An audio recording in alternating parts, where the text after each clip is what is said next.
Vote प्रतिशत को लेकर उठ रहे थे सवाल। चुनाव आयोग ने दे दिया अब कैसा जवाब? चुनावी प्रक्रिया को बदनाम करने की साजिश।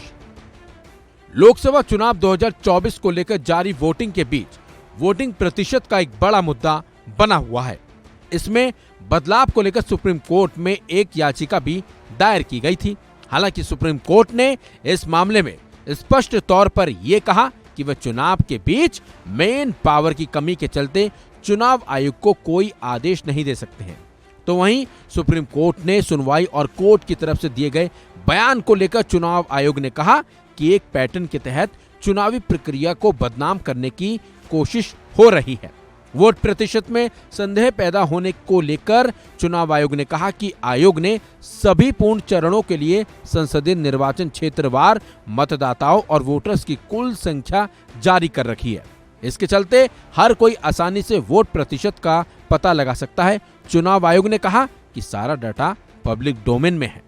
इसके साथ साथ अपने बयान में चुनाव आयोग ने दोहराया है कि मतदान के दिन सभी उम्मीदवारों के पोलिंग एजेंटों के साथ फॉर्म 17C के माध्यम से साझा किए गए वोटों के डेटा को कोई भी नहीं बदल सकता है और सभी उम्मीदवारों के अधिकृत एजेंटों के पास 543 मतदान केंद्रों में से प्रत्येक के लिए अलग अलग फॉर्म 17C होता है।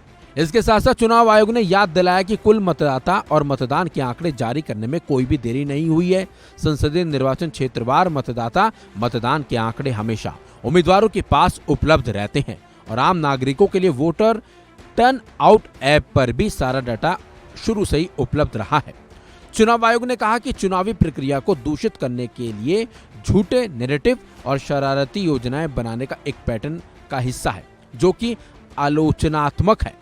तो वहीं दिल्ली में लोकसभा चुनाव की वोटिंग के दौरान वोट डालने पहुंचे मुख्य चुनाव आयोग ने कहा कि लगातार चुनावी प्रक्रिया में संदेह पैदा करने की कोशिश हो रही है और ये सरासर गलत है। आइए आपको सुनाते हैं राजीव कुमार ने क्या कुछ कहा था।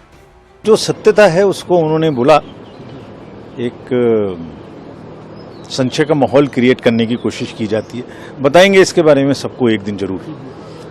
क्या प्ले है इसमें, क्यों ऐसा होता है, क्यों शंकाएं पैदा की जाती हैं, इसके बारे में एक दिन खुलासा करेंगे और खुलासा करके सबको बताएंगे कि कैसे लोगों को गुमराह किया जाता है, कैसे हमें ऐसा लगता है कि इसकी वजह से तो शायद हमारी वोटिंग पे भी फर्क पड़ता है। लोगों के मन में शंका आ जाती है कि पता नहीं ईवीएम ठीक है कि नहीं है, पता नहीं वोटिंग की लिस्ट ठीक है कि नहीं है, पता नहीं नंबर तो नहीं बढ़ा दिया वोटिंग का।